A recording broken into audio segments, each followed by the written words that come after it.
Hello all and welcome to today's video. My name is John McFall and I want to welcome you to the McFallRI channel where I teach you how to make that $25 to $30 an hour doing food delivery. And I also teach you how to make semi-passive income. Today I want to talk to you about a few different things that are going to allow you to find the best orders when you are out there doing your food delivery. I'm going to teach you what you need to know to get the best orders when you are out there getting your hustle on. Before we get into the topic, I do want to remind you that down in my description, I put some great tools for you guys. They are the Beans app and SimplyWise and QuickBooks Self-Employed. These are three apps that I use on a daily and a weekly basis when I'm out here doing food delivery, and it helps improve what I'm doing. So head down into my description and go check them out. Also want to remind you, if you haven't downloaded my metric spreadsheet, I do not know what you're waiting for. I'm going to throw it up here on the screen real quick so you guys can take a quick look at it. If you look at the left-hand side, you'll see I always put my start time and my end time. This gives me the total hours that I've worked. I also put in the miles, and then if you look to the right, you'll see I put the dollars that I've made, the time that I worked, and the number of deliveries for each app. Head to the bottom then, and you'll see that it calculates out what your dollars per hour, your average dollars per mile, and your average per delivery. If you want to know how well you're doing when you're out here doing food delivery, the only way that you can is to keep track of your numbers. This will allow you to see where you need to improve so that you can get out there and make more money. So head down into my description and go grab it. And with that, let's get into the topic. The first and the most obvious thing that I want to talk about when it comes to doing food delivery is you have got to pick the orders with the best dollars per hour and the best dollars per mile. This doesn't necessarily mean the highest paying orders when you're out here doing food delivery, because if you wait for the apps to send you those highest orders, then what you're going to find is you're going to be sitting for a long time waiting for those orders to come in. Quite frankly, it is better for you to not necessarily get the highest paying orders, but to get good paying orders that are going to be consistently coming in on your phone so that you can keep your vehicle rolling down the road and you can keep that money coming in your pocket. I'm going to talk to you about Auburn, Indiana, which is a small marketplace that I work of about 15,000 people. When I'm in Fort Wayne, Indiana, my standard is $8 per order and $1.50 or above per mile. However, if I were to take this same strategy and throw it in Auburn, it would not work for me because I just do not see those kinds of orders. However, I can still make my $25 to $30 an hour when I'm in Auburn, because when I'm out in Auburn, I will pick $5 and $6 and $7 orders, but I will pick those orders that are generally anywhere from about a mile to 3 miles. So if you think about it, even though I'm picking a $5 order, if I'm doing those orders that are those short distances, I can take 5 of those orders in an hour and I can still get that $25 per hour. I was working in Auburn last night and I worked for 2.5 hours and I made $60 in that 2.5 hours, which equals $26 an hour. I did this because I didn't just focus on getting the biggest orders and waiting for that good order to come in. I did it because I picked the orders that were going to keep my vehicle rolling down the road, and I was able to make the money I did because I took those orders that, even though they seemed like a small amount, they still made me the money that I want to make. The next thing I want to talk about is the actual apps and how they work in your marketplace. There are some marketplaces like Fort Wayne. It is about 15 miles apart and it is about 20 miles north to south. It is a huge marketplace.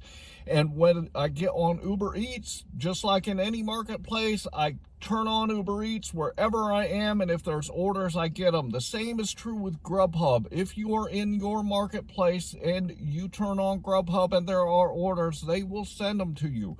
DoorDash works slightly different. DoorDash, in some marketplaces, the whole marketplace is where you can work. In other places, they segment it out because there are enough orders coming in those segments to keep a driver busy.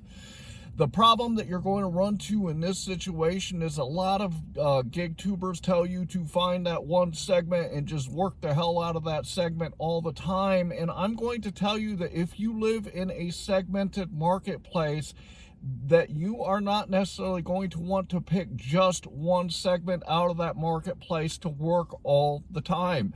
Because no matter what marketplace you're in, you are going to find that during different days of the week and times of the day that these segments are going to perform differently. So what I recommend on DoorDash is, if you have a segmented marketplace, go into each segment and go into it each day of the week and time of the day that you're going to work, and see how it performs over a period of time.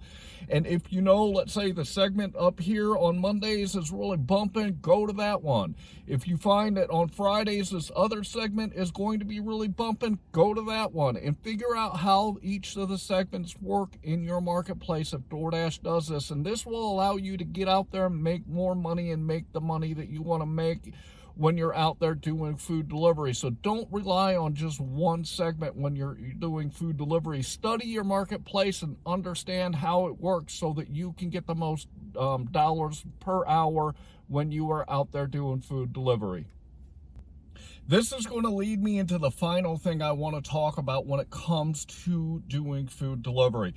You have got to know what the best days of the week and the times of the day for you to go out and do it. Some of you are going to be limited to the time that you can work because, let's say you work a full-time job and you can only do food delivery after work and on the weekends. This is completely fine. However, if you have a more flexible schedule, don't just rely on dinner time and the dinner time rush to think that that's when you're going to make the most money.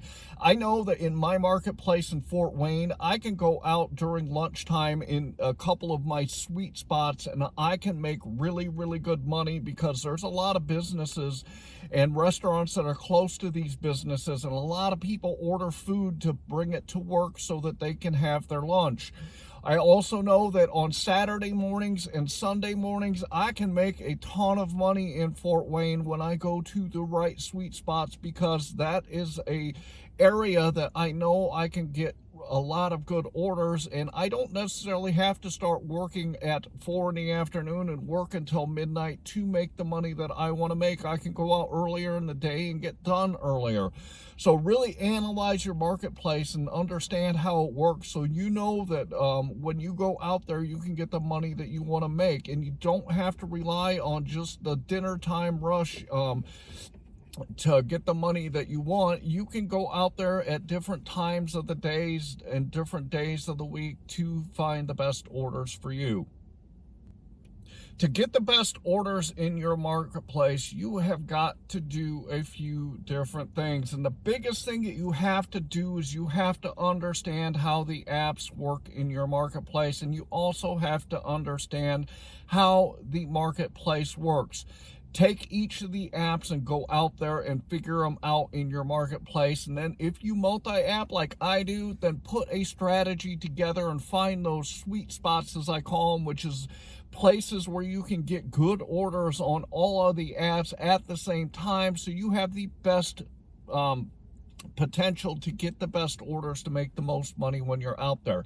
I really hope that I taught you a lot today and that you got a lot out of this video. It is really important that you understand this stuff so you can make that $25 to $30 an hour that I always talk about.